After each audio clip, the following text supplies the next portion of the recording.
दारुल-हुकूमत दिल्ली से एक बड़ी खबर आ रही है।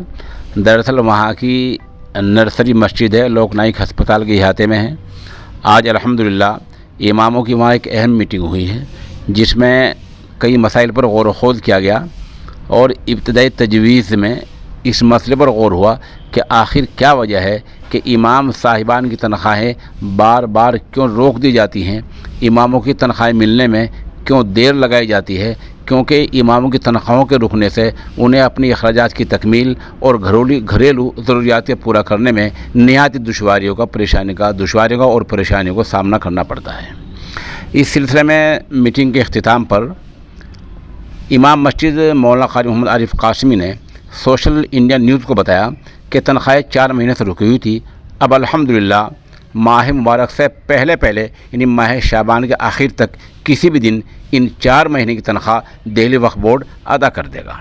मौलाना आरिफ क़ासिमी का कहना यह है कि दरअसल महकमा वक्फ बोर्ड के 2 शोबे हैं। एक अफसरान वो हैं जो तहरीरी काम करते हैं, कल्लक के तौर पर काम करते हैं, फ़ाइलें तैयार करते हैं।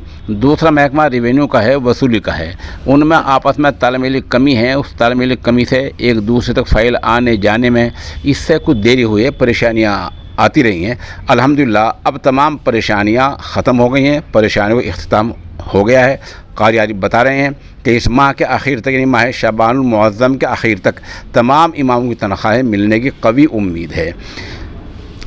आपको बता दें कि दिल्ली वक्फ बोर्ड हिंदुस्तान का वाहिद वक्फ बोर्ड है जिसने इमामों की ज़रूरियात का सबसे ज़्यादा ख्याल रखा है। पूरे मुल्क में 29 औक़ाफ़ हैं। 29 में से दिल्ली वक्फ बोर्ड ऐसा वाहिद तनहा वक्फ बोर्ड है जिसने इमामों की ज़रूरियात का पूरा ख्याल रखा है। और अल्हम्दुलिल्लाह दिल्ली वक्फ बोर्ड के चेयरमैन जनाब अमानतुल्लाह खां की मसए जमीला उनकी कोशिशों के चलते दिल्ली वक्फ बोर्ड के इमाम की तनख्वाह 18,000 रुपये हो गई है।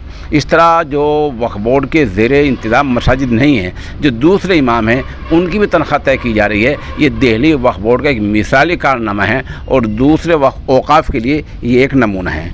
क़ारी आरिफ ने ये तमाम इत्तलात सोशल इंडिया न्यूज़ को दी हैं और एक बात उन्होंने ये बताई कि वक्त आएगा इंशाअल्लाह तो तनख्वाह में भी इजाफ़ा होगा।